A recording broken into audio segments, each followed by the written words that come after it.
coming to life. Can you still pace the field? Yep. Love it. Get a good deep breath. Get ready to roll here. Only about one thing tonight, getting the W's, so gotta be around the end to do that. Get ready to roll tonight, boys. Let's go have some fun. Don't get me any more fired up than I already am. All the way to the checkered. You are fine. Nobody's got to run. Checker time, baby! Really proud of you, man. Drove your butt off tonight. We had the best car here, bud. Yeah, boys. Way to rebound. Great job. Great job, bud. Really good job. Appreciate you hanging in there with us all weekend. What a weekend. Good job. Thank you.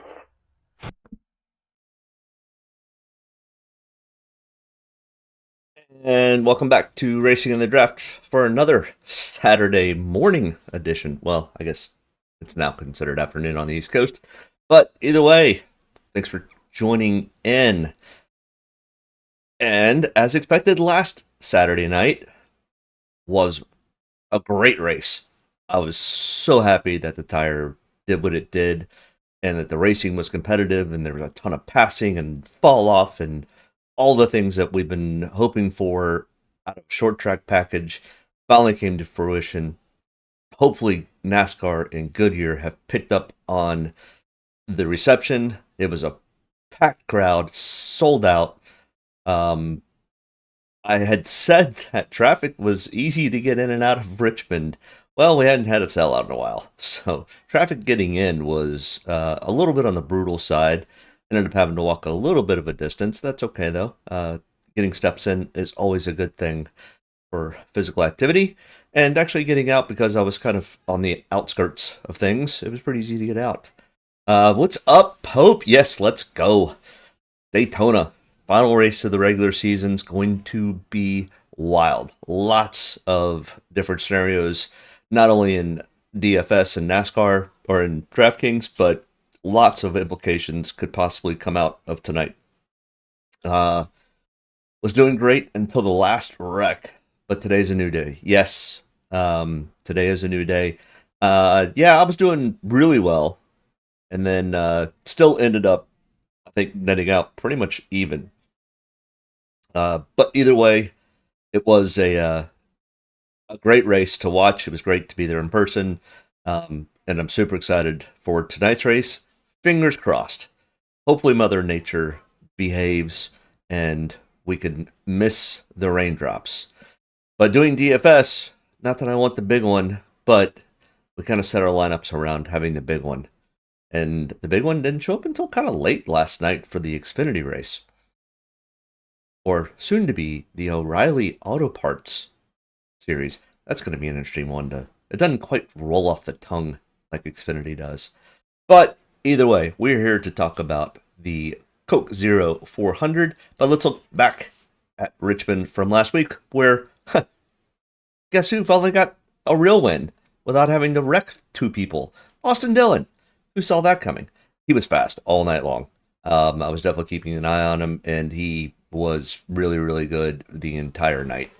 So congrats to Austin Dillon. He is now in the playoffs, and the playoff picture just got even a little more interesting. But let's take a look at our optimal lineups. And I expected at least probably one driver from the top 10 to make the optimal lineup, but no, none.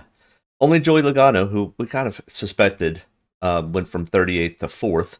I didn't expect him to get quite that far up, but he did. Ryan Blaney, the Penske's actually showed up really well, and disappointing was Joe Gibbs and the Toyotas. There's not a Toyota on the optimal lineup. Not that well, actually, they didn't even finish really that decently. In fact, there's not a Joe Gibbs or Toyota anywhere on the board. Yeah, I mean, it's Austin Dillon, Logano, Blaney, Smith, Busch, Suarez, Larson, Bowman, Cindric, Berry, Keselowski. Yeah, they're all Fords and Chevys. Yeah, the Fords did actually much better than I thought they were going to. But our optimal lineup challenge, nobody wants to relinquish this. It is insane. I've been keeping track of this for 4 years, and I've never seen this knotted up with, I mean, how many is this? 1, 2, 3, 4, 5, 6, 7, 8, 9 drivers with either 8 or 7 optimal lineups for this year.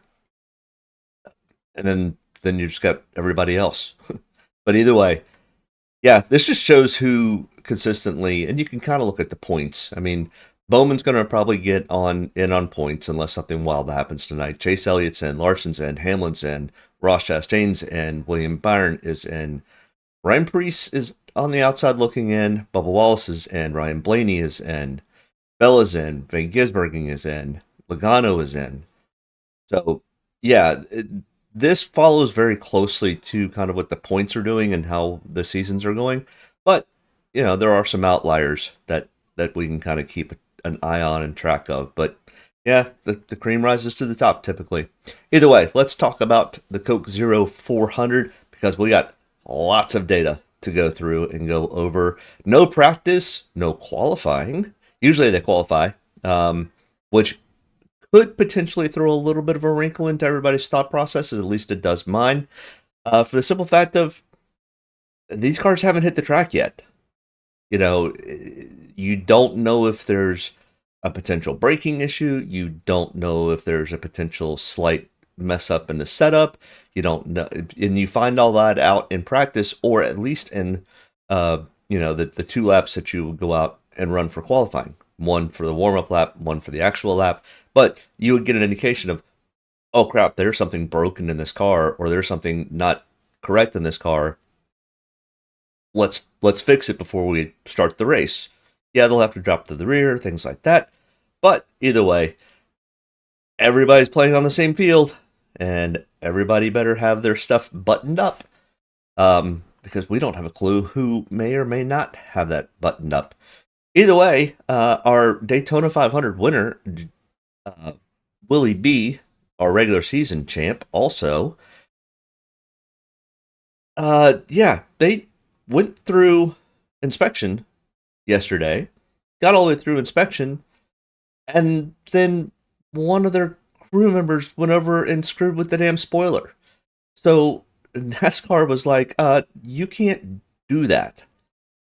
So that's a pretty severe penalty to go and mess with the car without permission from NASCAR after you've gone through inspection. Big no-no. So Willie B's crew chief has been ejected. He is out. I think one of the car chief might be out also. They lost their pit selection. They still are credited with their qualifying spot because there was no qualifying, so it's in on points. And he's starting, I can't remember where he's starting. We'll see in a second. He's got to start from the rear of the field, but as far as Draftkings is concerned, he will start from where the qualifying spot was initially, done on points. And then after all that, he has to do a drive-through penalty. He absolutely will go a lap down. Not the end of the world in NASCAR, because we'll have the first stage caution, and as long as there's no other cars a lap down, Willie B will get back on the lead lap, and it's very easy to, I wouldn't say it's easy, you can move through the field at Daytona and Talladega. It gets a little knotted up when they get 3 and 4 wide, but he can make up the spots. Not quite as easy as they could last night in the Xfinity car, but he can still work his way back towards the front. He was not going to be one of the drivers that I targeted today anyways, even if I thought he might be a winner. There's just not enough points starting in the top 10. So, not the end of the world for DraftKings, but it will be interesting to see William Byron kind of have to work his way through the field. Okay, track type. This is the King of Kings Super Speedways. It's not as big as Talladega, but it is still the most notable track in NASCAR. It starts off the year with the Daytona 500, and this is the second race. It is 100 miles shorter, but still just an amazing track to watch a race. It's a little chaotic, but that's what we enjoy. That's why we enjoy it being in the last race of the regular season. Dominator points. Just throw them out the window. It isn't going to matter.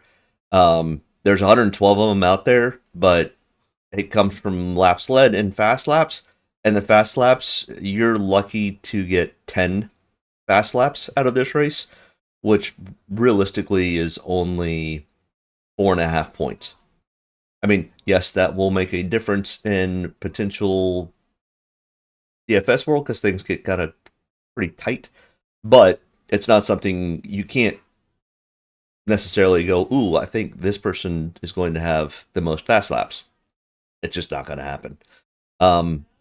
In laps led, you'll see small patches of laps led, and you'll probably see it from mostly Penske. You'll see like Ryan Blaney, since he's starting from the pole, he'll probably lead, the first 20, 25 laps.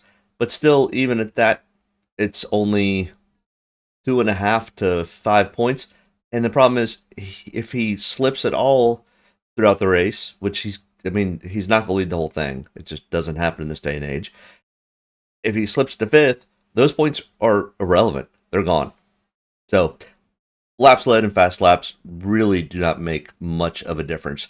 They kind of do now at Atlanta and Michigan, which are kind of similar drafting style tracks, but Daytona and Talladega, no. And there's just not enough laps to really accumulate a whole lot of Dominator points. Track comparisons, we definitely will. You can look at Talladega, Daytona. Atlanta you can look at because it is a high-speed drafting track and there's lots of lead changes and the fast laps are kind of spread out. But Atlanta's 267 laps compared to this race, which is only 160, or even the Daytona 500, which is 200. So either way, there's lots of comparisons on when and how you build lineups. It's kind of similar to like building lineups for Pocono or even a road course. The thing is, and the difference is, typically you don't have the big one at the short track or at the large tracks and the road courses. You'll get some guys that'll get wrecked, but either way, super speedways are its own beast, to say the least. Our optimal lineups. Let's take a look at these optimal lineups because this is very, very important when I say don't take anybody starting in the top 10. Just mark them off your list. Don't even think about it. It just doesn't work. The only place it potentially could work is Atlanta or the fluky Talladega spring race that we had where the guys that we never had the big one, so the guys that started up front stayed up front all day long. Now, they didn't have any real dominator points, but they just never relinquished the top 10 spots. Either way, it's starting spots 40th, 38, 36, 18, 16, 25. And the best finish was third. So it's all place differential, place differential, place differential. The fall race last year here, 33rd, 27, 20, 37, 29, and 26. We had Parker Rexleff, Carson Hocevar, Harrison Burton, and Cody Ware in the optimal lineup for last fall's Coke 0400. Same thing. The fall of 2022, Noah Gragson, Landon Castle, B.J. McLeod, Austin Dillon, Cody Ware, and David Reagan. The highest starter was 21st. Everybody else was 33rd, 34th, 35th, 36th, 37th. It's insane. The Daytona 500 from 2023, we did see one person starting in the top 10 who finished in the top 10 who actually led 32 laps and only got 54 points. So when we're looking at these optimals, that's the other thing we need to make sure we remember is these optimal lineups. What was the minimum DraftKings point that they were getting to? Well, it's 59, 57, 54, 62. So either way, with all that kind of being said, it is 57. On average, it's 57 points or above will get you probably in the optimal lineup.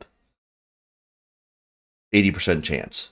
So that's kind of the cutoff threshold that we need to remember when we're looking on the calculator for these drivers. Then, what constitute making the top 15 in DraftKings points? And where do they start from? Well, once again, so what's the average? It's 43.8, 34.8, 40.1, and 40.65 is the top 15 in DraftKings points. Not worried about the driver or anything like that, but that's the point total that we're looking for, which is an average of 38.3. So 38 points or higher narrows our field down to our core 15 drivers. Anything above 57 would be our potential core optimal lineup that we're trying to look after. Where are the top 15 and DraftKings points? Where are they coming from in regards to starting position? Well, we can look at each one. I mean, there's very few coming from the top 10. None from the fall race last year. One from the top 5, one from the top 10, or 6 through 10.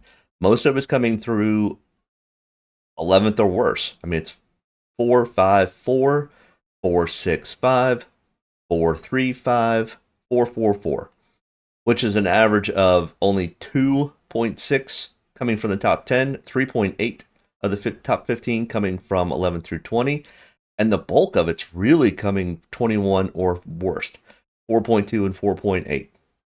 Like I said, the average is 38.3. So 38 points or higher would be something that we would mark as kind of our bottom to the top 15. All right, with all that being said, and that'll be kind of on our note card when we look at the calculator for each driver. All right, Joey Logano, top of the board. Pricing really will not matter. Let's go back and look at that also. That's kind of important to look at.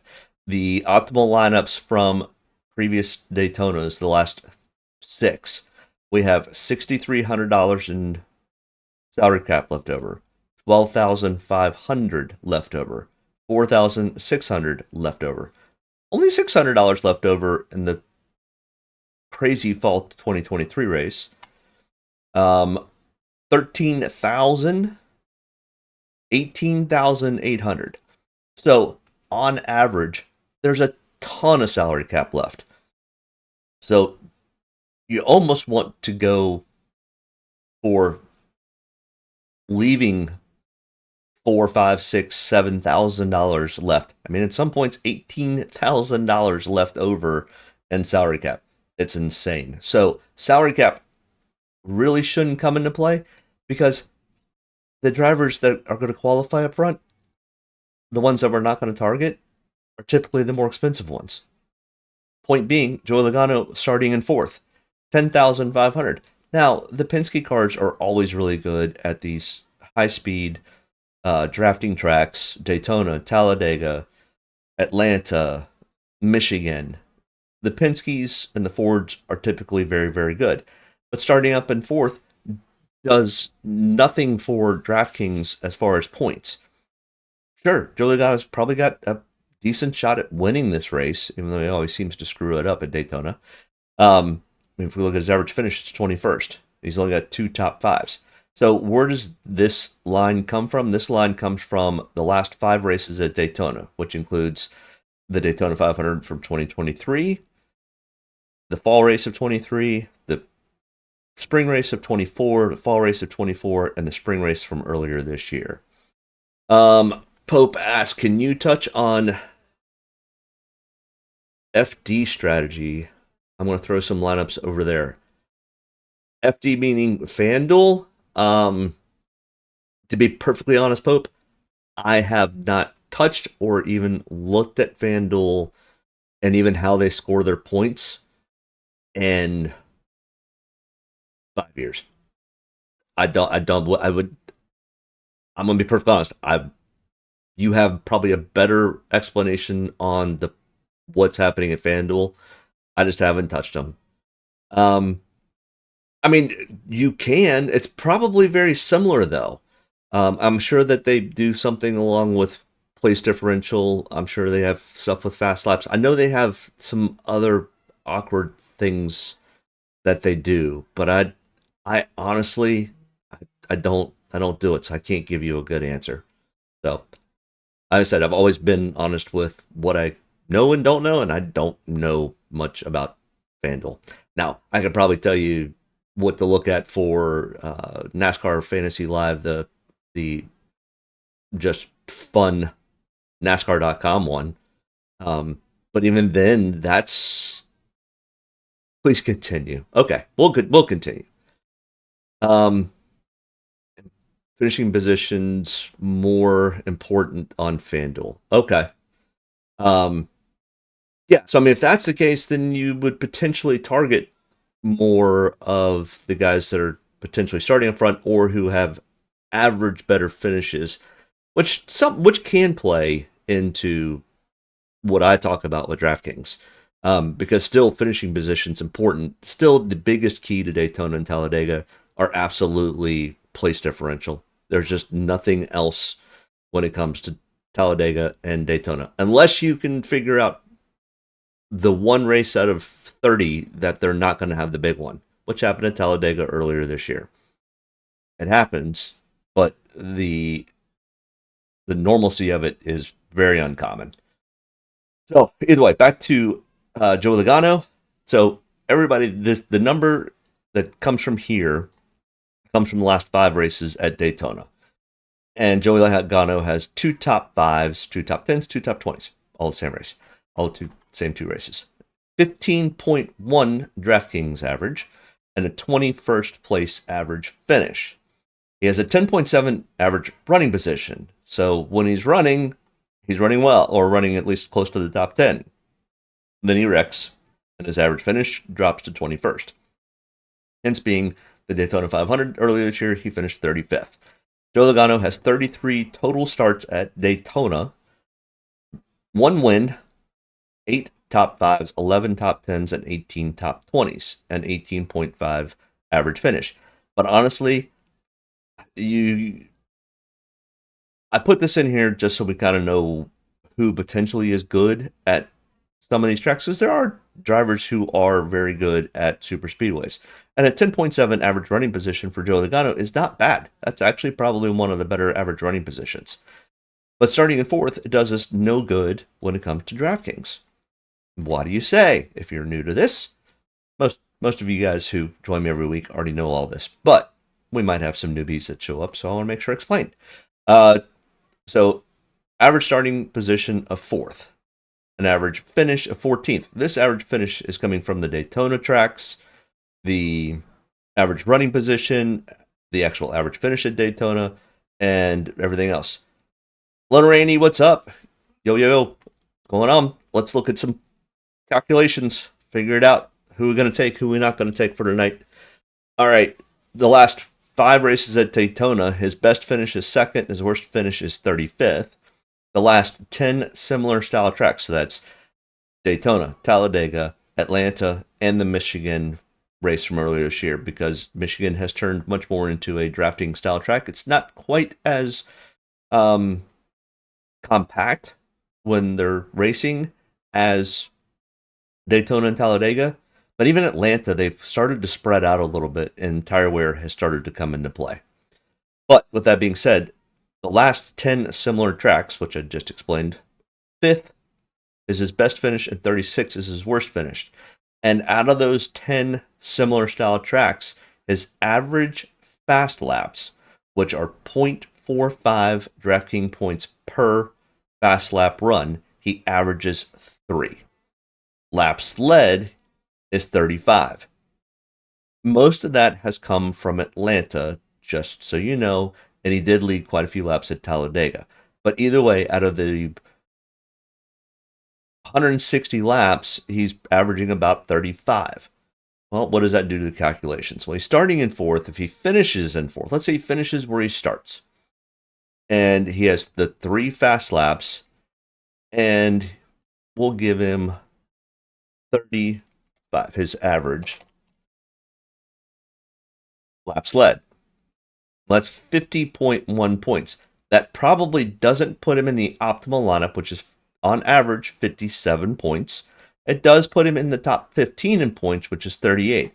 But we're all asking Joey Logano not to be involved in the big one and actually finish where he starts or better.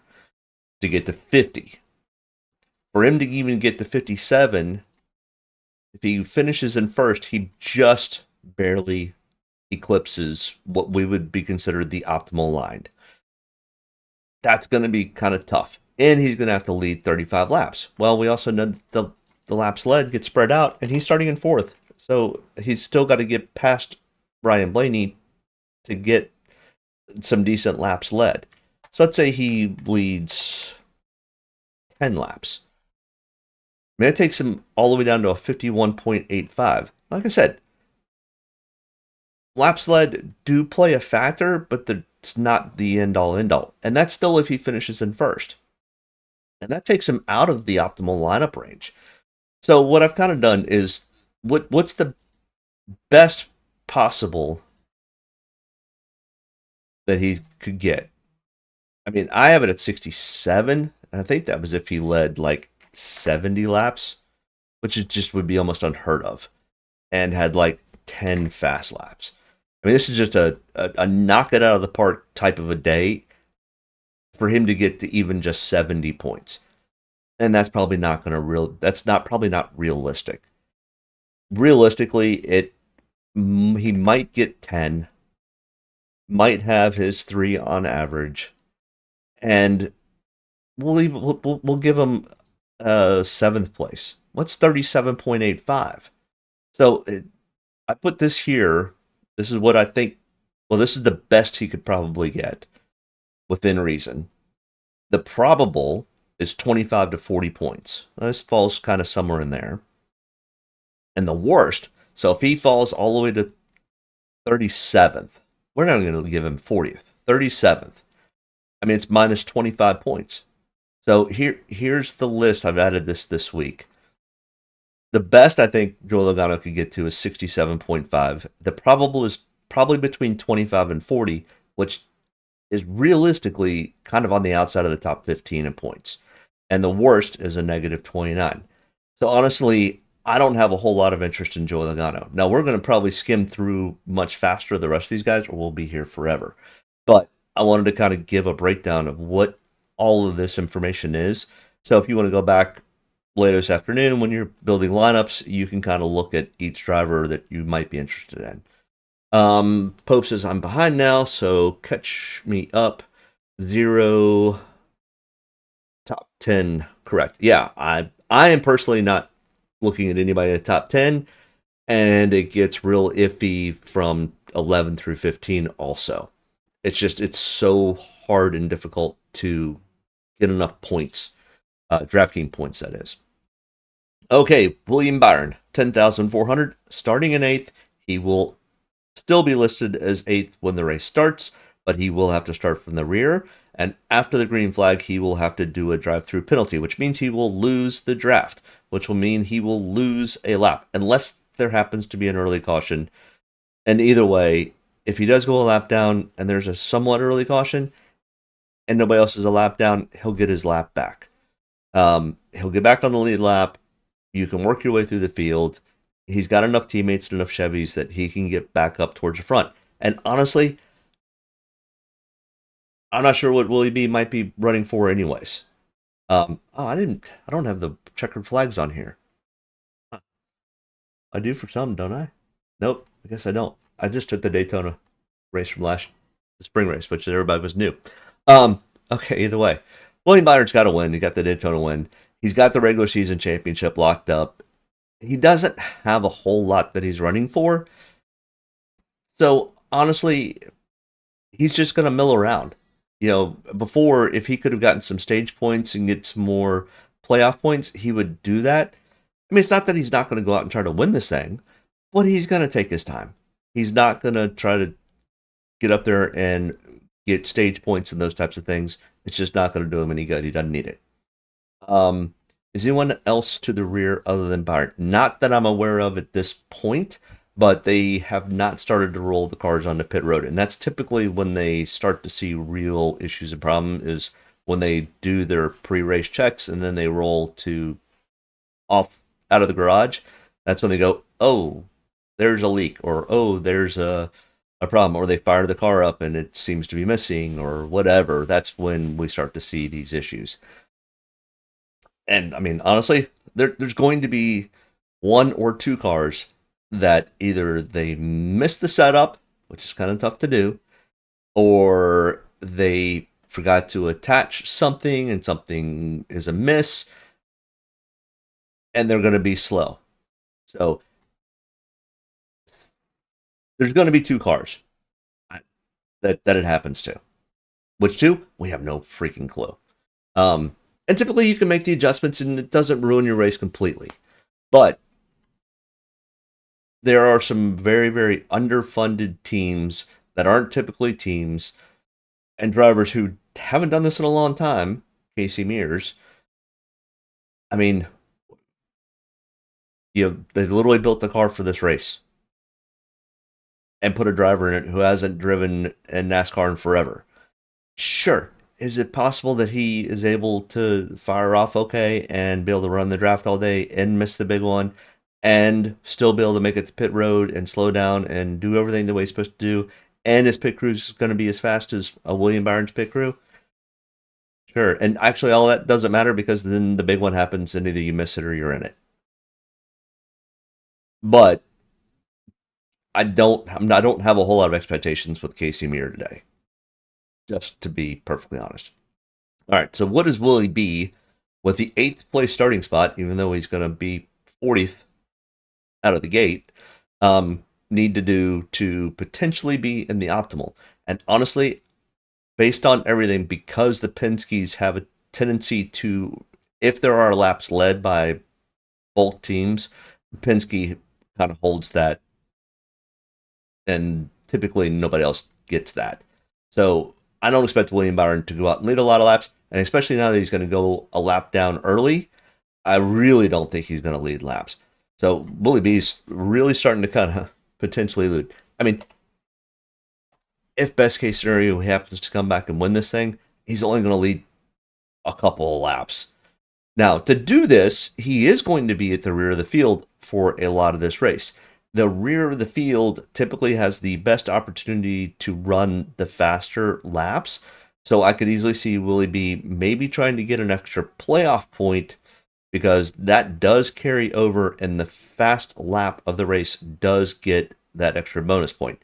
So I could see a little bit of strategy to get one more point out of this. Willie B could hang out in the back and try to get the fastest lap award.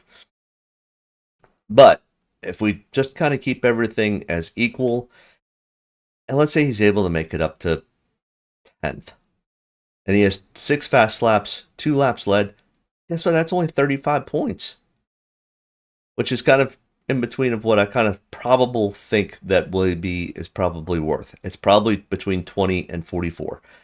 And 35 does not make it to the top 10. So once again, starting in the top 10 is not going to make it to the top 15 in Draftkings points. I just don't have a whole lot of interest, and he's going to have to really play smart and just be, now out of all the drivers, because he's locked into that first overall spot for the playoffs, he doesn't need to panic. He doesn't have to work his way to the front. He can just wait for the big one to happen, which could be important for Willie B.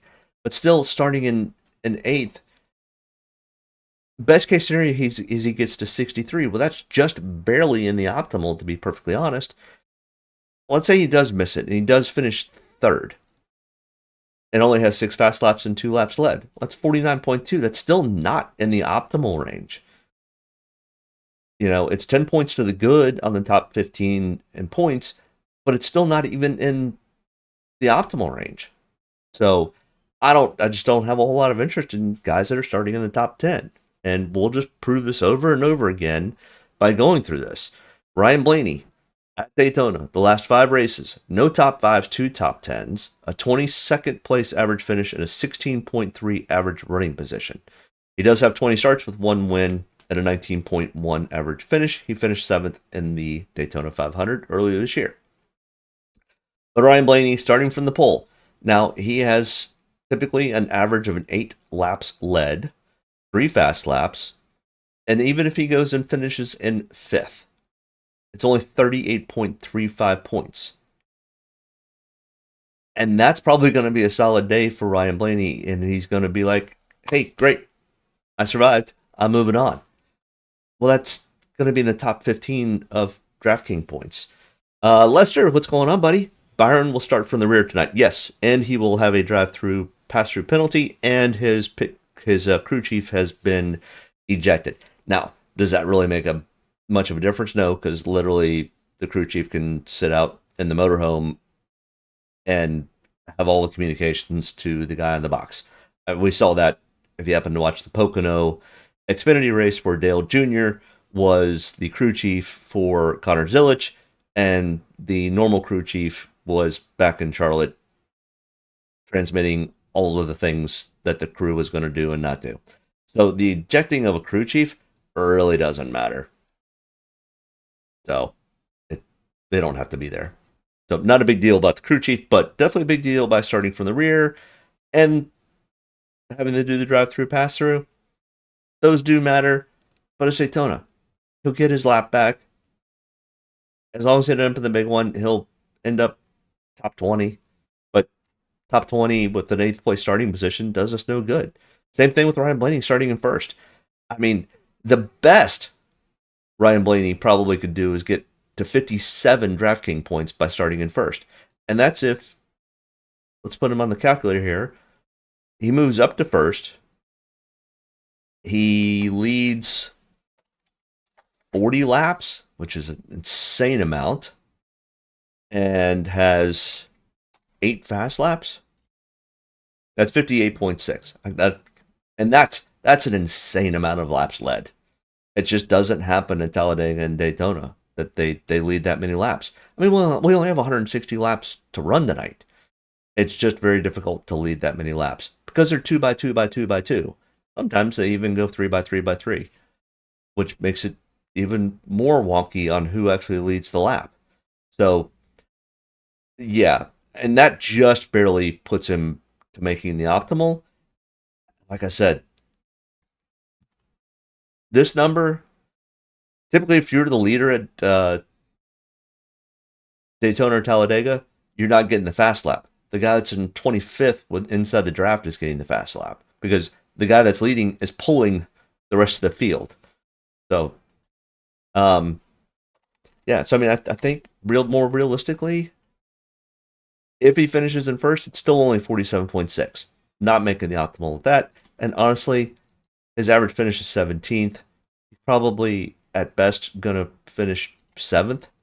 That's 33 points. That takes him out of what I would like to consider. So his probable is probably between 28 and 38. His worst possibility is negative 32. So I just don't have any interest in these guys starting in the top 10. And we can go over and over and over again. Lester also asked, Bowman will have an advantage over Reddick to make the playoffs. Sure. More teammates, more Chevys.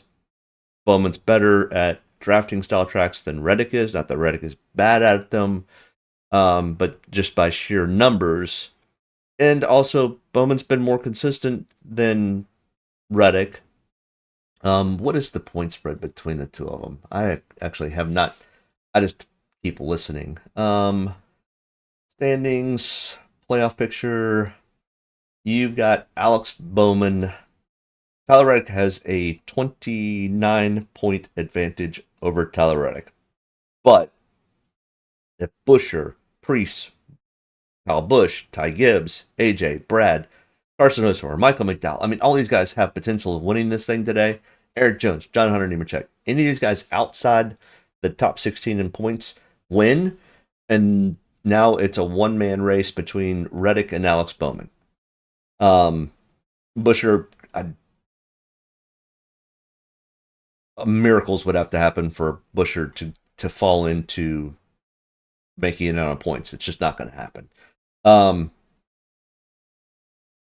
Yeah, but so Reddick is plus 89, Bowman is plus 60, 29 points.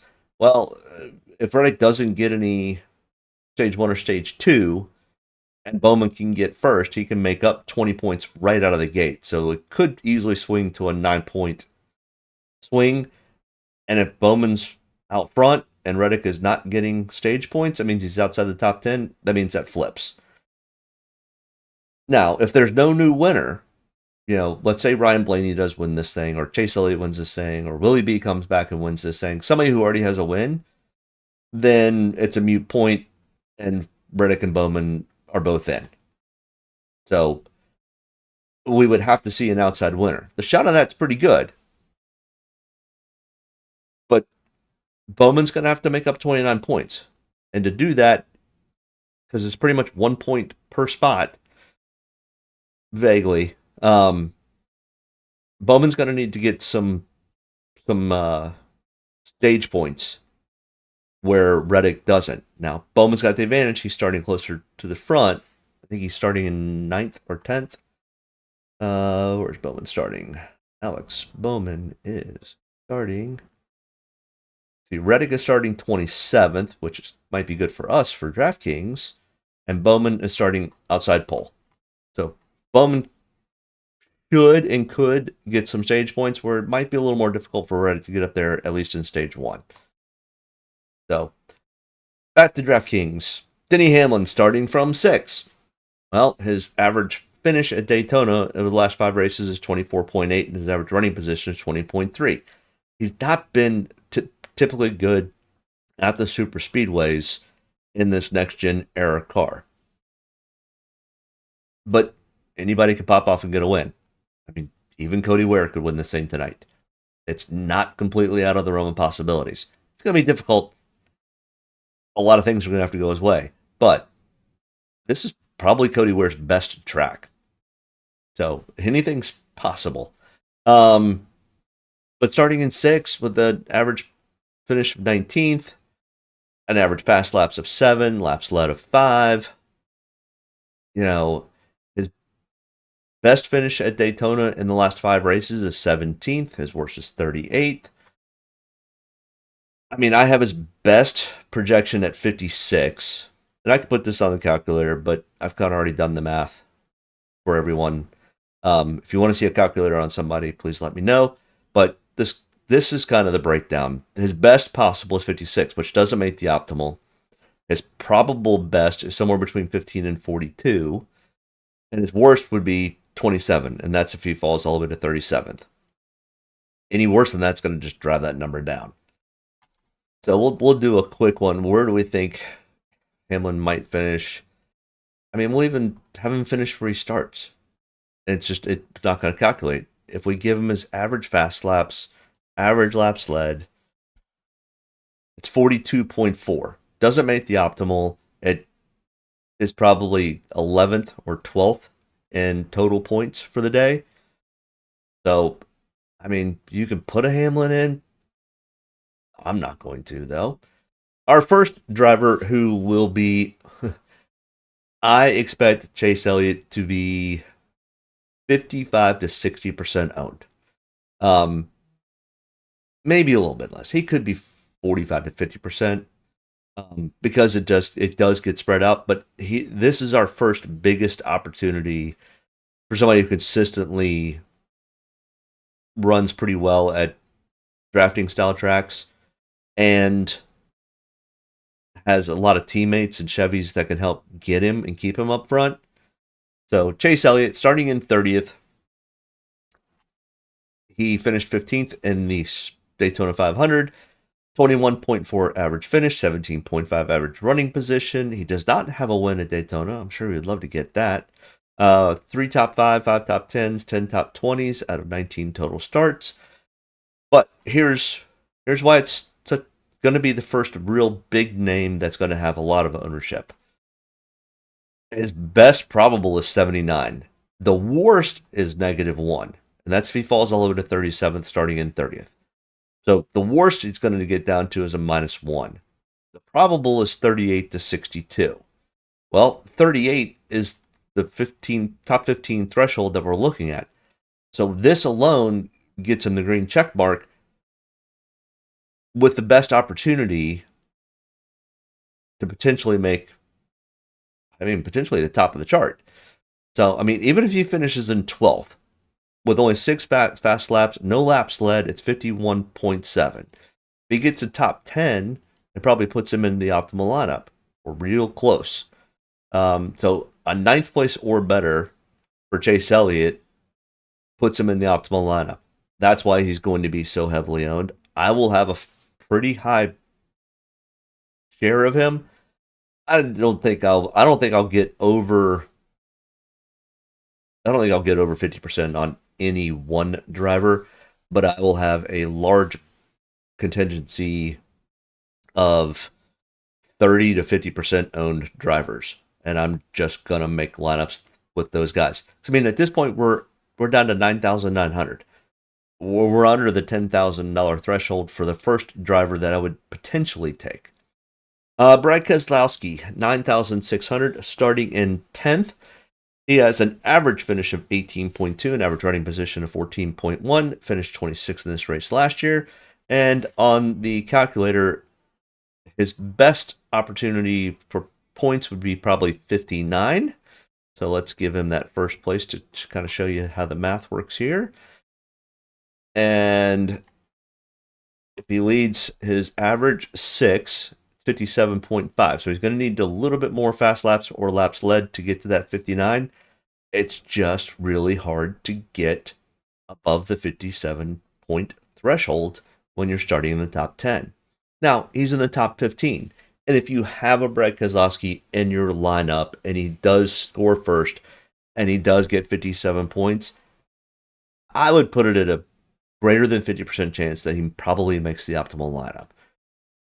But you're also asking Brad Keselowski to go win this race when he's won Daytona one time out of 32 total starts. It's just difficult. So, I mean, he did finish second at Daytona sometime in the last five races. So, and he runs these races well. The problem is he's super aggressive. Between he and Ricky Stenhouse Jr., I don't know which two are more aggressive. And Brad typically, if the big one happens, usually it's Brad, Ricky, or Joey Logano who end up causing it. And usually it used to be Brad and Joey would cause it to each other. So I don't think I'm going to have much of any of Brad Keselowski. I mean, I might throw him in a one lineup, and that's a big if. Kyle Larson, 9,500, starting in third. Absolutely have no interest. He has no top 10s at Daytona in the last 5 races and 4 total out of 22 total starts in his entire career. No top 5s ever, and he's starting in the top 5. So it's just, for the longest time at super speedways, Kyle Larson would have, his average finish was like 25th. He is getting better at these tracks, but the math doesn't math. I mean, starting in third, if he finishes 19th, it's 9 points. Even if he goes and finishes in first, it's going to be 48.3. Sure, it's top 15, but it's not close to the optimal lineup. I mean, I guess he would lead some laps if he won. We'll give him the 2. I mean, he would have to lead 25 laps and have 10 fast laps would get him potentially there. I'm sorry. I'm a Kyle Larson fan. It's not happening. Anything is possible. Yes. The probability is astronomical that Kyle Larson finishes first, leads 25 laps, and has 10 fast laps. Because he's locked into the playoffs. He doesn't necessarily have to put himself into that position. Same thing with Austin Cindric, 9,200. He's locked in the playoffs. Sure, he wants to finish well. He has won Daytona before. He has an average finish of 21.6 and an average running position of 12. So pretty good average running position. He does have a tendency to lead laps. He has an average of 24 laps led. A lot of that has been at Atlanta or Talladega, not as much at Daytona, but he has a tendency to get up front, and he likes to lead these things, and people are pretty comfortable with him leading. So, starting in 5th, even if he finishes, let's say 3rd, let's say he does lead a lot of laps. Let's say he does lead 25 laps. I mean, it's only 50.1. Sure, it's top 15 in points, but it doesn't make the optimal. And are we are we looking at building a cash or we're looking at building tournaments? I'm looking at building the tournament. So, I'm not that interested in Austin Cindric today. Starting at 5th, it's too risky. All right, Christopher Bell starting 15th. This is probably where it starts to get a little bit more interesting on whom I might start to target. Is from 15th on back. So Bell is in that grouping. $9,000. Once again, we're not worried about dollars. You want to leave $5,000 on the table, maybe give or take. But starting in 15th, his best finish in the last 5 races is 3rd. The worst is 31st. And his average fast and laps led are 3 and 3. So I have him listed as probably between 20 and 44.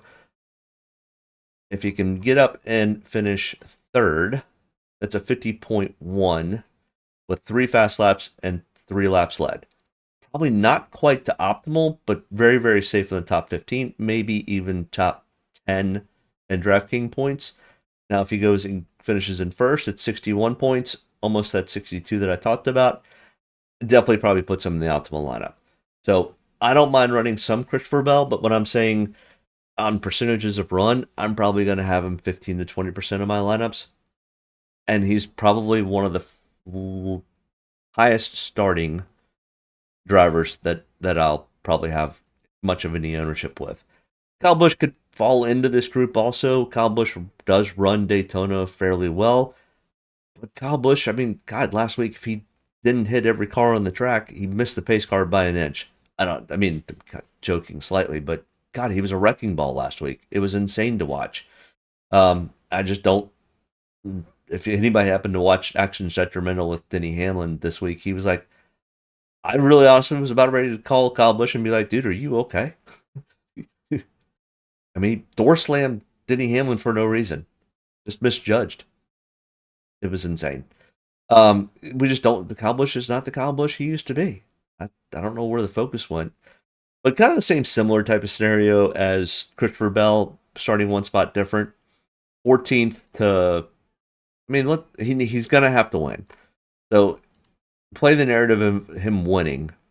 2 fast laps and 2 laps led. 59.4. That probably puts him in the optimal lineup if that happens. The problem is if he doesn't quite do that like he did, that happened last year, and he falls to 3rd, it's 53.4. It's not a bad day. I'm not sure that makes optimal though. So if I'm going to run 10 to 15% of Christopher Bell, I'm probably going to run 5 to 10% of Kyle Busch. Ricky Stenhouse Jr., 8,700, starting in 25th. He needs the win to make it into the playoffs. So does Kyle Busch.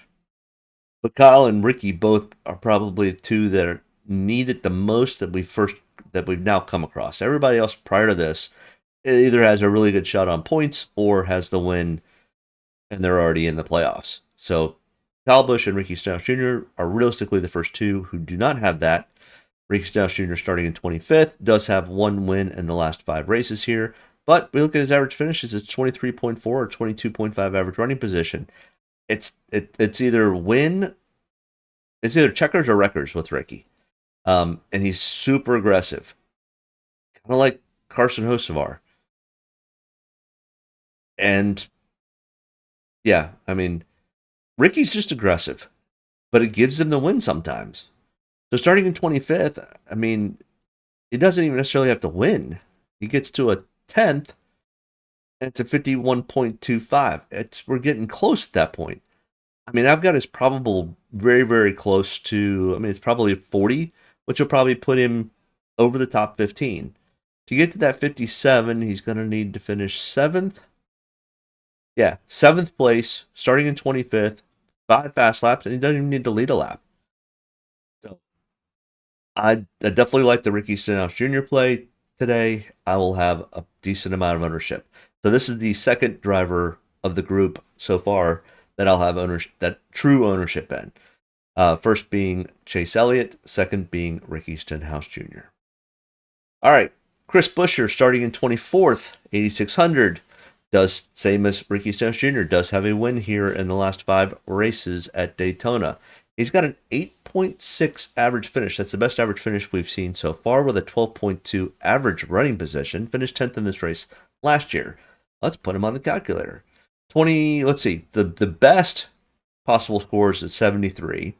The probable is 30 to 50, so we cut that and split that in half. It's probably about a 40, which is definitely in the top 15. How far up does he need to get to finish in the optimal spot? 6. 6th or 7th would be probably within that optimal range that we're looking for. I mean, he's got an average finish of 8.6. That's going to be pretty close. So Chris Buescher is the second driver on my list, or the third driver. So Ricky's in there, Chase Elliott's in there, and Buescher's in there. Tyler Reddick, starting in 27th, will be the fourth driver on the list of the top 15 core drivers that I will be targeting to build my lineups with. $8,500 starting in 27th. I mean, his average finishes are not great. 24.6, an average running position of 19th. He did finish second in the Daytona 500 earlier this year. I have him as a best possible score 75. The probable is probably somewhere between 21 and 42. But if he goes and finishes, probably 8th, gets him real close. 4 fast laps, gets him at 56.8. So an 8th or better for Tyler Reddick puts him in. It'll be another driver that I will definitely have, will be in my core 15 drivers that I will look at putting into my lineups. Bubba Wallace starting in 22nd, $8,300, has a 14.4 average finish and a 14.9 average running position. That's pretty consistent. He did finish 29th in the spring race. Daytona 500, starting in 22nd. I've got his best at 69, his worst at -10, with his probability of 23 points to 54 points. Got to cut that in half. It's somewhere in the 40s. I definitely think Christopher Bell or Bubba Wallace easily could be a very strong play. You know, if he gets to 10th, it's 46.9. That's why I kind of have them sitting there, and that's safely in the top 15 in points. And if he can make it up to 5th, puts him real close to the optimal lineup cutoff line that we're looking at. All right, Ross Chastain next in line here at $8,100, starting in 19th. He's got an average finish of 19.8 and 21.9 average running position at Daytona. In the last 5 races, he did finish 40th in the Daytona 500 earlier this year.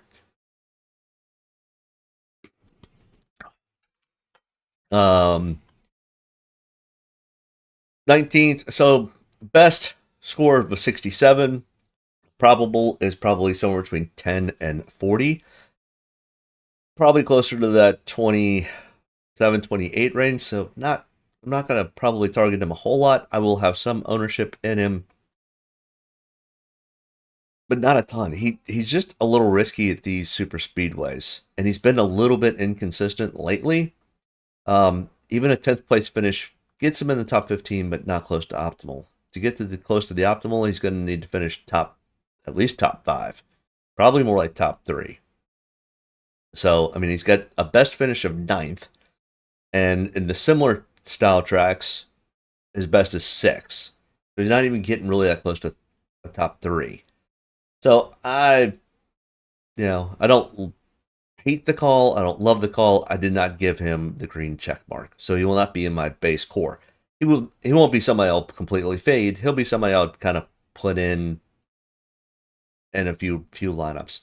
Daniel Suarez needs a win in a bad way. Needs a walk-off here to potentially get himself a ride for next year, even though I'm not sure that that's even possible at this point. I don't know where Daniel goes. Other than maybe to Junior Motorsports and drives the 88 car. I honestly don't know where Daniel Suarez goes and races next year unless Cody Ware's going to step out of his ride and Daniel's going to go drive for that. I just don't see it because his dad owns the team. So I don't know where Daniel's going to go. Everybody says Justin Haley's on the hot seat, but Justin Haley's been running pretty well lately. So, but back to Daytona. Starting in 12th with an average finish of 22.8, average running position of 22.8. It's tough. The best possible point total is about 60, which is just barely in the optimal, and that would be if he goes and finishes in first. The probable for Daniel is between 1 and 21, so closer to about 11. And his worst case, if he finishes 37, is a negative 20.1. So I just don't have a whole lot of interest in Daniel Suarez. He could surprise everybody and get a walk-off win here, but I'm not willing to take that chance. Same thing with Alex Bowman. An average finish of 7th, which is really, really good. That even beats the 8.6 that we saw in Chris Buescher a few minutes ago. So currently Alex Bowman has the best average finish of all the drivers that we've gotten to, and I'm not sure anybody else is going to get close to this. 2 top 5s, 4 top 10s in the last 5 races here. He's starting in second. Yeah, I mean, Alex Bowman has a real good shot of a walk-off win here. Well, a walk-off win here still doesn't play in the world of DraftKings. We'll give him 10 laps led. That's 50.3. I mean, that's not an awful day, but it's probably 8th or 9th in points for DraftKings. And that's with a win. Anything worse than that, and it falls off at that point. So it'll be fun to see maybe Alex Bowman get the win and locks himself into the playoffs, and then Reddick will get in on points unless something really weird happens. But I'm not going to have him in any of my lineups. Like I said, I'm not putting anybody in the top 10. Barely putting anybody in the top 15 in my lineups. Watching my Washington team play Baltimore also. So they're getting beat up bad. But now all the starters are starting to come out, so we'll start to see the field open up a little bit. $7,600 for Ryan Preece starting in 31st. He has an average DraftKings at Super Speedways of negative 3.3. He has an average finish of 32.2. He finished 32nd at the Daytona 500. He's got a great starting spot for DraftKings, but he's got an awful finish. A 23rd is his best finish at Daytona in the last 5 races. Out of the similar style tracks, he has a best of 2nd. 4 fast laps, 2 laps led. I mean, and this is why it's a little risky, even taking somebody who's starting in 31st to take points. Some guys are really good at tracks and some aren't. And Ryan Preece right now needs a walk-off to go in. If he makes it up to 10th, he gets real close to optimal lineup range.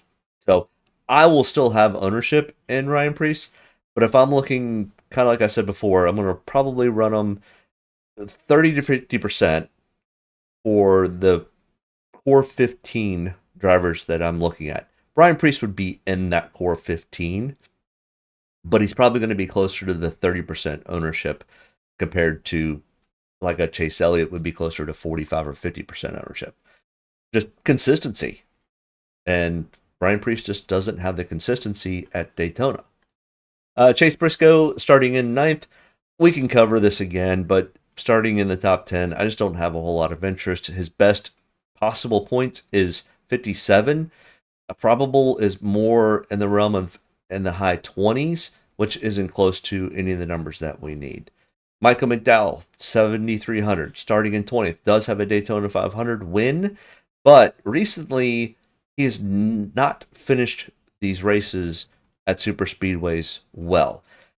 I think the biggest factor was Michael McDowell used to be what a Cody Ware is now.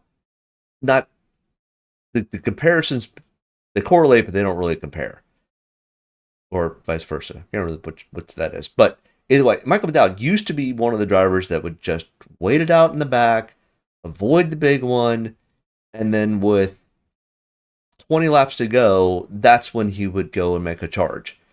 And by that point, half the field was wrecked out. He was going to get a top 20 finish, and he would occasionally get a top 10. Well, that's the Cody Ware of today at these super speedways. Well, Michael McDowell's now in competitive cars, so he's now racing up in the middle of the pack, and he's wrecking. So, that's why his average finishes have fallen off. And like I said, he does have the one win here. But recently, at least in the next gen era, he's kind of like a Denny Hamlin. Only 2 top 20s, no top 10s. But starting in 20th, it almost plays into my core 15 drivers. But like I said, he's got an average finish of 22nd. That's 19.35 points.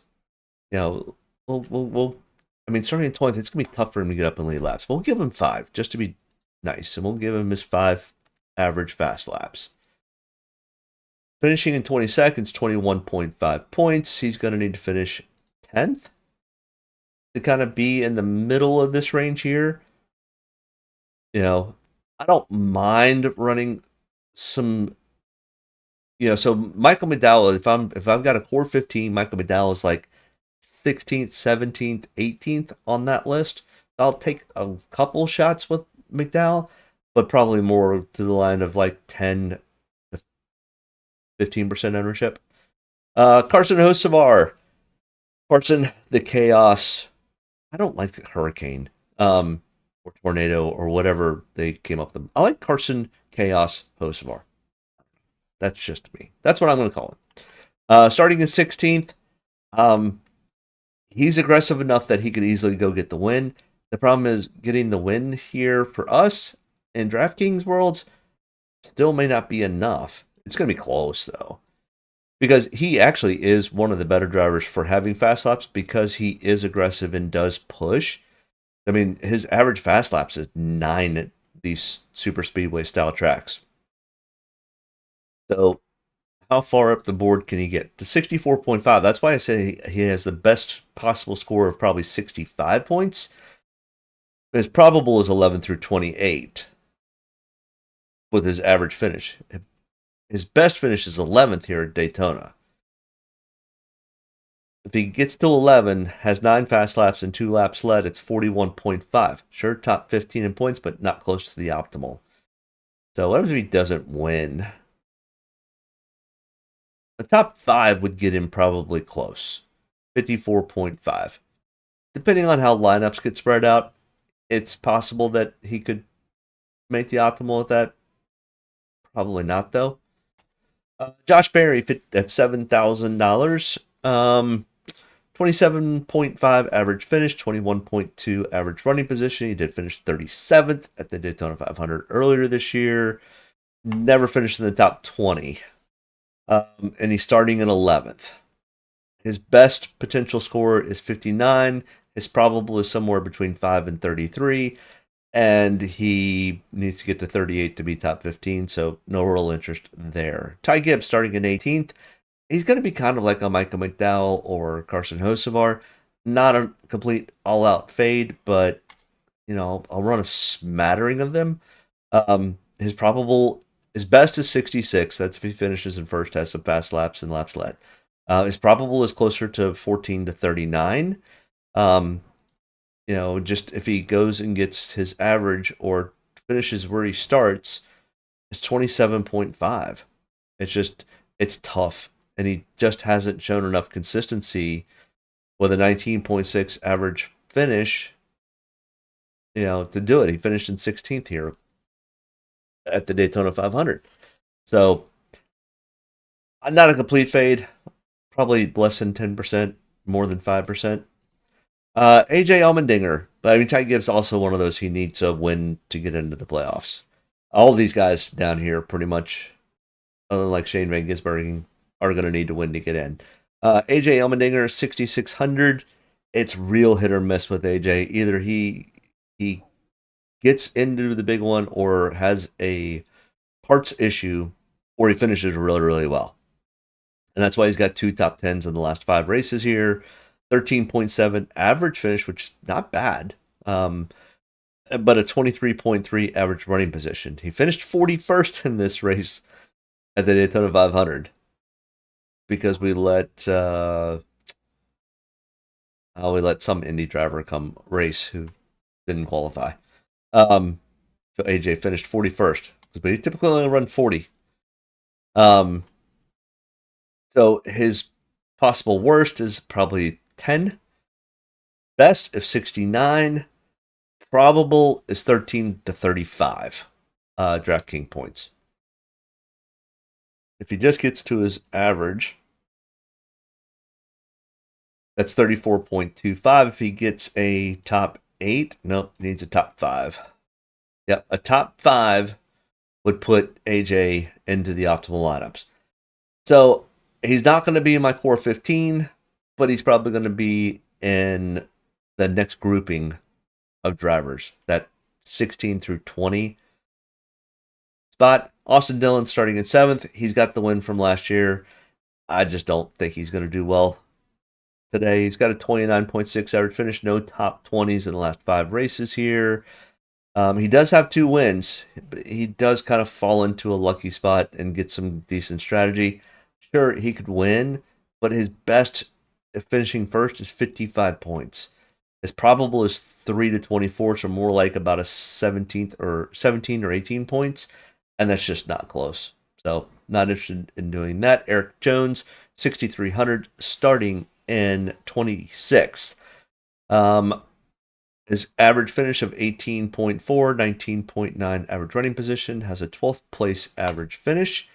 And if we put him on the chart, his best is probably a 73. His probable is between 20 and 45. Why I didn't put a check mark? He seems to be in a pretty good spot. I mean,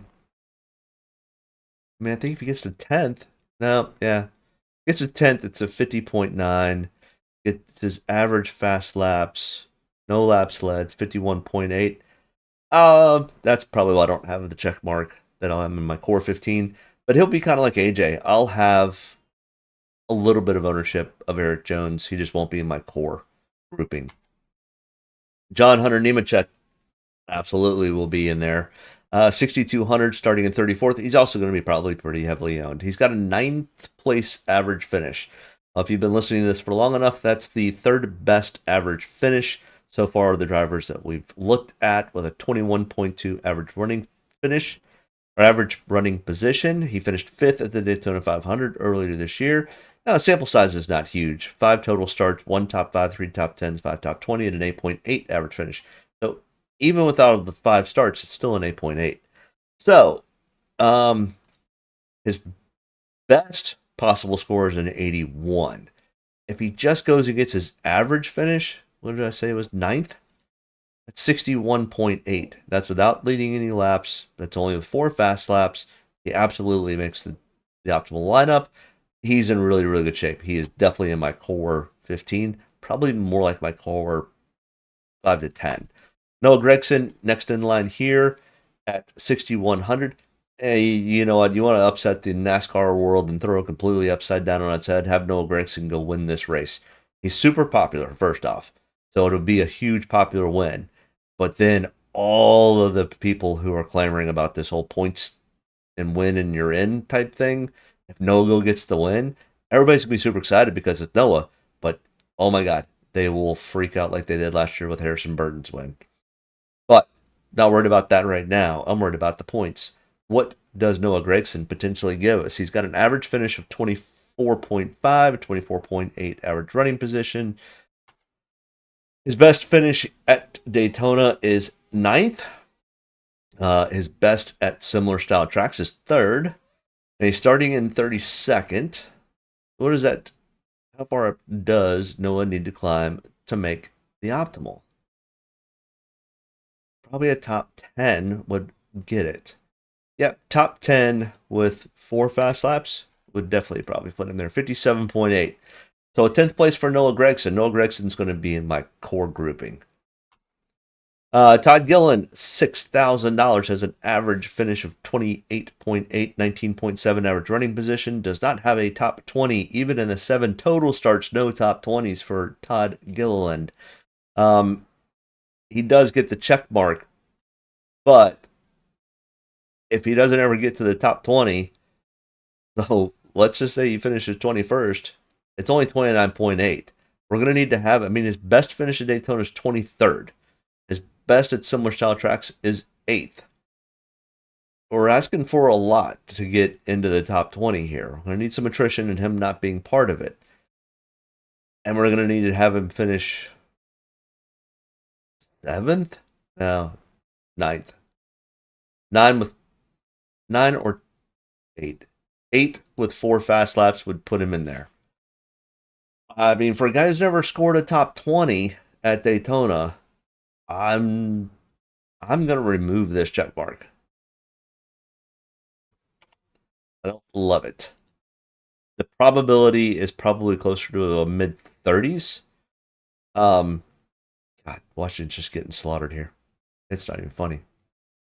So yeah, Todd Gilliland's out of my core. He'll be in the second tier of drivers. Zane Smith starting in 13th. I mean, as much as I would like to see Zane do well today, and even if he does, it's not going to be enough for me to probably run him in any Draftkings, and it becomes a little bit riskier. He's got the best finish of 13th. He's starting in 13th. His best is a 60. His probable is between 60 and 32, which does not make the top 15. So no real interest there. Justin Haley, 5,700, starting in 37th. Woo-wee! Way back there. Boy, they have struggled. For somebody who has won at Daytona before, he's got currently a 26th place average finish for the last 5 races here at Daytona. He finished 19th at the 500 earlier this year, but it's not going to take much of anything to get him in to a potential optimal lineup situation. Literally go finish 15th. No, 12th. 12th puts him there with 3 fast laps. So, I mean, his average is 5 fast laps. And coming for the rear, it's going to be easier to get a few more fast laps than the guys up front. It's 58.25. He's definitely in my core. I definitely like the Justin Haley play. My guess is he'll get some ownership. So, buyer beware a little bit there. Cole Custer starting in 29th. An average finish of 21st. 3 top 20s. The price is pretty... Once again, we're not really that concerned about pricing, but the price for Cole Custer... And the other problem is they're a solo team. It's kind of like Josh Berry. Now, Penske and Berry get a lot of support from Penske. Cole Custer doesn't get a whole lot of support from Penske out of the Haas automation group. And he's going to need to finish in 9th? 8th or 9th to kind of make the optimal lineup. So he doesn't get my green check mark, but once again, he'll be part of my second tier of drivers. He's not a complete fade. SVG, another one. He would not. He would shock the world if he went and won at Daytona, and he's been running better. And it would actually be probably like, oh, okay, you won on an oval finally. It would be kind of a fun win. I'm not really expecting it, but I'm not expecting an awful day out of Shane, even though his best finish is 33rd, and his worst is 35th. He has an average finish of 34th because he's only got those 2 starts, and he's starting in 17th. I mean, even if he wins, it's a 61.9. So yes, if he wins, he probably makes the optimal lineup. So he'll be part of my second tier of drivers, and towards the bottom, because I honestly am expecting more of a 20th place finish. And he's already said that he is just going to hang out, get laps, learn some of the drafting techniques. Now, that could be a different strategy, and because of that, he might potentially miss the big one. Or he doesn't. Austin Hill, 5,300. Incredibly good at super speedways in the Xfinity car. Has not been superb in the Cup car. But I don't mind the Austin Hill play. Starting in 36. I can't stand Austin Hill. Austin Hill's like one of my new least favorite drivers in NASCAR right now. But he's got an average finish of about 20th. He's got 2 starts. and it's a 19.5. Starting in 36, if he can just go get that, and Austin is very, very good at super speedways. The problem is he's super aggressive. But I think being the third car in this group, if anything, he's out there to possibly help Kyle Busch get a win. So if Austin Hill can get up and push Kyle Busch to a win, guess what? That means Austin Hill is going to be up towards the front. So even if he helps him get up there and he falls to 10th, it's a 60.9. It's an all day in the optimal lineup. I mean, heck, 15th gets him to 50 points. You know, a top 12 gets him probably in the optimal lineup. So I definitely do not mind the Austin Hill play. He'll be part of my core 15 drivers. Ty Dillon, 5,100, starting in 23rd with an average finish of 21.7, 28.3 average running position.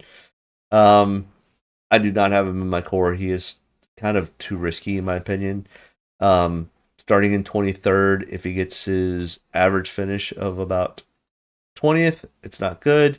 He's going to have to finish top 5 to make it into the optimal.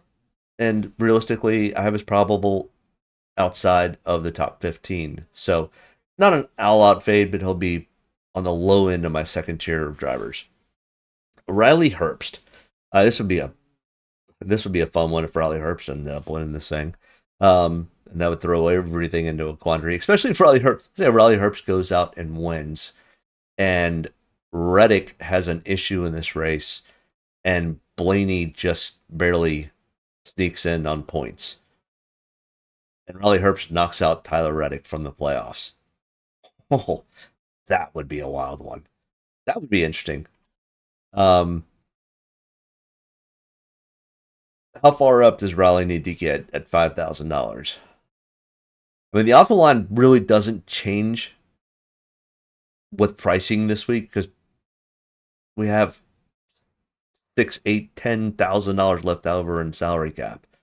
I mean, if he goes and finishes 5th, I mean, his best possibility is a 79-point day. The probability is probably almost at optimal at the top 15 at 38. And to get to the 38, if he finishes in 20th, I think it's possible all day long. And he goes and gets a 10th, he's in the optimal. Not saying it's possible, but I mean, he does have a 10th place finish at Daytona. His worst is 38th. It's not completely impossible. So Riley Herbst is part of my core group also. Cody Ware, 4,900, starting in 35th. Notorious for just chilling and waiting for the big one to happen. And then after the big one happens, that's when he pounces. 14.3 average finish. Cody Ware has a 14.3 average finish at Daytona. I think he's got 4 of the last 5 races that he started. His 8 total starts, he's got a 19.4. He's a top 20 driver at Daytona, typically, because they just wait it out. I mean, whoever's on Door Bumper Clear is one of the owners or advisors for Rick Ware Racing, and he talks about it all the time. He's like, yeah, we have no other game plan other than we wait it out, wait for the big one, miss it, and we get top 20s. So, I mean, literally Cody Ware goes and gets a 20th place finish today. It's 39.35. So it's definitely in the top 15 in points. If he goes and gets a 15th, it's almost 50 points. He gets to 10th, it's well into the optimal. So it's more like a 12th or 13th, 12th place finish. He'll have 55 points. And at 4,900, that probably does end up making the optimal lineup. Jim Parrish, I have a Lou that I left 17,000 on the table. Too much left over? Nope. I don't think so. I mean, we can go back and look real quick. The optimal lineups from the last 6 races at Daytona. We look at the fall of 22, there's 18,800 left over. The Daytona 500 from 2023, there's 13,000 left over. Now, fall of 23, $600 left over. That's the oddball one. Daytona 500 from 2024, there's 4,600. 12,500 left over from this race last summer, and 6,300 left over from the Daytona 500 earlier this year. So, nope, 17,000. I think it is a little bit on the high side. And to get the 18,800 left over, you literally had the starting spots of 37th, 35th, 36th, 21st, 34th, and 33rd. We also had a guy win $1 million taking a 6-line parlay because I think he had like BJ, Landon, Cody Ware, David Reagan. He had like 6 guys that normally would never ever be close to a top 10, and was able to put into a parlay. He bet like $20 and it paid out like $1 million. It was insane, the odds on it. A good friend of mine that I do iRacing with on occasions won $70,000 with the same type of thing. So yeah, 17,000 left over. I mean, it seems like a lot, but it could play. I mean, literally Cody Ware is part of my core group, my core 15. BJ McLeod is part of my core 15. Because they have proven that they will, unless they have a mechanical issue. And BJ's got enough money, his team's going to come prepared. They've been running a car week in and week out. They've got a crew that works on them. So does Cody Ware. They're going to show up with decent cars. Even if they happen to be a slightly off, they also have crew chief. They have guys, over-the-wall guys, who will change the tires. Now, are they going to beat Willie B's team? No. But they're going to be competitive. And, all they're doing is waiting it out. They're waiting for the big one. And I guarantee the big one's happening tonight. There is too much on the line, too much at risk. These guys are going to push. It's going to end up being a mess. So, absolutely, BJ and Cody Ware are both part of my core group. Casey Mears, on the other hand, I don't even know what team he's driving for. That's really bad of me. I should know this. 0400 entry list. Casey Mears for Garage 66 and Carl Long. I'm not sure that they have actually finished a race this year. They don't really have a team. They don't have an over the crew guys. They're literally stealing from like truck and Xfinity teams to field this thing. And Casey Mears has not run. When was the last time Casey Mears ran a race? Let's look at Racing Reference real quick. I'll slide this over here so everybody can see. Casey Mears. I mean, coming from good heritage, and he used to be really good. He has not. What was this one race? Martinsville. He raced at Martinsville and finished 35th. That tells you anything. And prior to that, it had been 2019 where he ran one race. That was probably Daytona. Where he started 40th, finished in 40th. So it's been since 2016 that he has run. So almost 10 years since he has competitively run in the Cup Series. Why anybody thinks that? I mean, he literally, number one, needs a car that's going to be able to make it around the track 160 times. I'm not sure that that's possible. Just saying. And the same thing with Joey Gase. He is racing for NY Racing. At least they have a couple of starts this year. But honestly, I don't, even though I really like their starting spots of 39th and 40th, I don't know if they can even finish the race. And this car's wrong. Yeah, I mean, I guess you could potentially run some Joey Gase. He did run the Xfinity race yesterday. Where did he finish the Xfinity race yesterday? Xfinity results. Kind of curious because shout out to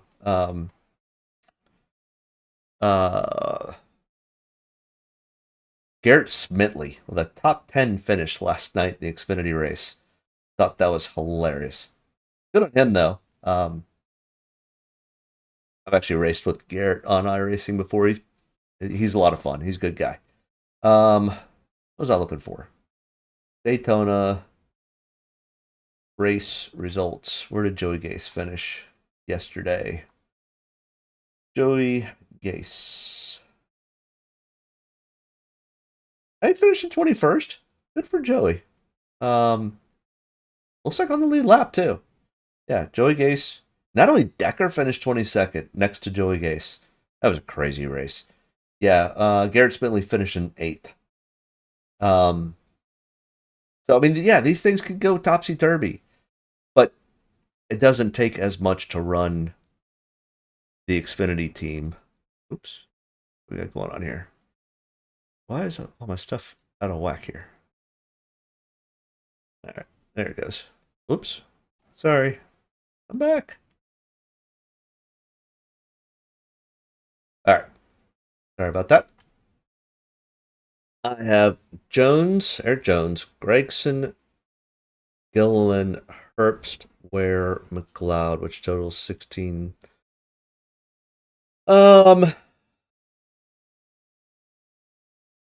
Gilliland scares me a little bit, to be perfectly honest, out of that bunch. Let's look at Gilliland's spots real quick. That's anything is possible, so it definitely plays. But he's never had a top 20 finish at Daytona. Where at least Eric Jones has, Gregson has. Let's look at Gregson real quick. Gregson has one top 10 in the last 5. He's got a top 5 in the last 6. So, yeah, I mean, the Gregson's okay. The Jones is okay. Herbst, Ware, and McLeod are going to wait it out. The Gilliland kind of has me a little bit nervous, but I don't mind it because anything's possible. So, yeah, I think, I mean, it plays. I said we've seen crazier things happen in these races, so yeah, I mean, I wouldn't be overly worried about it, and don't take Gillen out because I was like, ooh, I don't think I like him, because I've seen Gillen have top 10 finishes at tracks that I just go, that makes no sense. All right, so guys that I really really like that also will probably have a fair amount of ownership: Elliott, Busher, Wallace, John Hunter, Justin Haley, Ryan Preece, Ricky Stenhouse, Cody Ware, Noah Gregson. I mean, Gillen does make my list. Eric Jones, Tyler Reddick. Outside shots, I like AJ, BJ, Riley Herbst, Gibbs, Ross Chastain, Austin Hill. McDowell concerns me slightly. Hocevar definitely concerns me slightly. Cole Custer, take it or leave it. So that's kind of my core. You could potentially throw a Joey Gase in there for giggles. I'm not interested in Casey Mears though, and I'm really not interested in Joey Gase. They just don't. The car that they have has no engineering, has no real crew, has no war room back at Charlotte with 40 engineers going through information. They don't have the AI that's going on. There's so many things that are missing from those teams that, I mean, even a Cody Ware's team has at least most of that information, where Joey Gase and Casey Mears doesn't. BJ's team even actually has a little bit of it. So take it for what it is. All right. An hour and a half. Boy, when you don't have all that practice information, time just flies on by. I appreciate everyone tuning in. We got 14 people currently watching. 7 likes. Come on, hit that like button. Let's get it up there. Let's get some more fans involved in the discussion every Saturday, typically Saturday nights. Next week, we go to Darlington for the first round of the playoffs, the Southern 500. It is a long, long race. It is like a 4.5, 5 hour race. But the weather looks like it's going to probably cooperate quite nicely. It looks like it'll be a very, very nice evening in Darlington next week. Now we're a week out. Lots of things could happen. Yes, Andrew, good luck to everyone. Next week, oh, Jim, you're more than welcome. We do this every week, usually Saturday nights at about 9 o'clock. The last 2 weeks, because we've had races going on at that time, we've had to jump on a little bit earlier. But my plan is for next Saturday, after the race, the Xfinity race at... Oh, wow. Yeah, so it'll be after the Xfinity Portland race, which starts at 7:30. It'll take probably 2 hours or so to finish that race up. So shortly after the Xfinity race, I'll go live. Unless there's a rain delay or something, but they're on a road course, so they'll race in the rain. So next week, make sure you hit the like and subscribe button. But approximately 9 o'clock next week.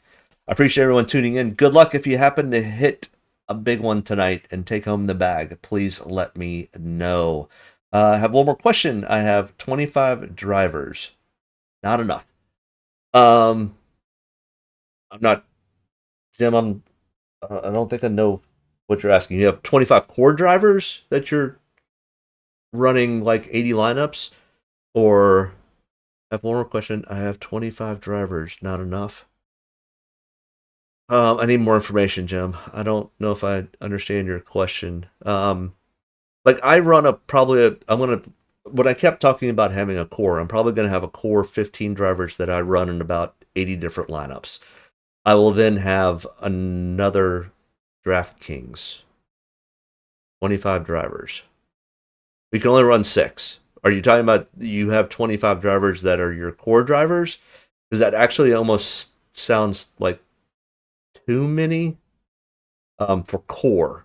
Like I said, I look to try to find 15 core drivers, and then I have an outside, probably another 5 to 10 using 25 drivers. I think that's fine, but I would make sure that you've got your core. And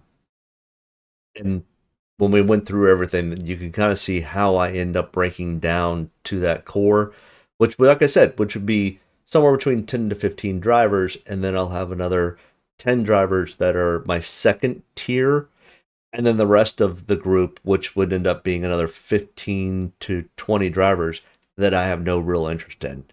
Unless a lot of weeks you have salary cap issues, and you sometimes have to pull in a driver that you may not have put into the core, but this week should not be a problem. I mean, our most expensive driver is $10,500, and there's plenty of salary relief with a Cody Ware, a BJ McLeod, a Noah Gregson, and those types of drivers that are inexpensive. So yeah, salary cap's not going to be a problem. So just make your core 10 or 15, have another 5 to 10 that are on the outside that you'll put in sporadically, and just eliminate your other 10 to 15 drivers that you're not going to use. Like, I'm not going to use anybody in the top 10. So that eliminates right at the top. I'm down to 30. I'm not going to run Joey Gase. I'm not going to run Casey Mears. There's another 2. I'm going to run very little of guys running that are starting 15th to 11th. So there's 7. I'm already down to 22 drivers left over at that point. So that's where I then base my core. Go, okay, my core is 15. I've got 7. Highest I'm going up is Keselowski starting in 10th. Yep. And I don't mind that. I'm not going to use him a whole lot, though. I mean, if you're running 80 lineups or something, or 40 lineups, run them in 2, maybe 3. I'm not sure I would go over 10%, but that's your money. I'm just telling you what I would do and not do. And then sometimes I get beat by doing that. So, I mean, if we see this thing go green with only the 2 stage cautions and there is no big one, it throws things for a loop. I don't see it happening, though. There's too much on the line. Too many mistakes are going to happen tonight. Too many people are going to want to potentially get into the playoffs, and they're going to be willing to do it at any cost. And they've got car owners that are like, I don't care, bring me back the steering wheel or the checkered flag, one of the two. And that creates a lot of chaos. So I appreciate everyone tuning in. I got a couple things I need to make sure I get done so I can sit down and enjoy the race this evening. Have a great weekend. We'll see you next Saturday after the Xfinity Portland race here on YouTube. And good luck. Appreciate everyone tuning in. Like and subscribe. Bye.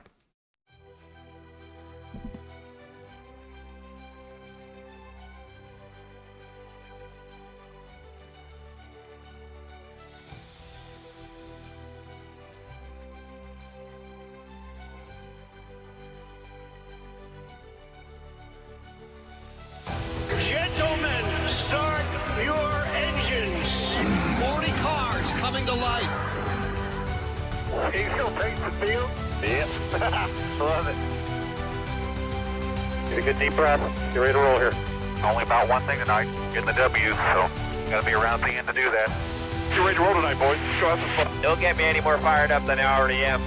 All the way to the checkered. You're fine. Nobody's got to run. Checker flag, baby!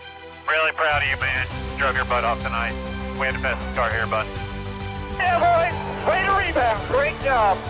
Great job, bud. Really good job. Appreciate you hanging in there with us all weekend. What a weekend. Good job. Thank you.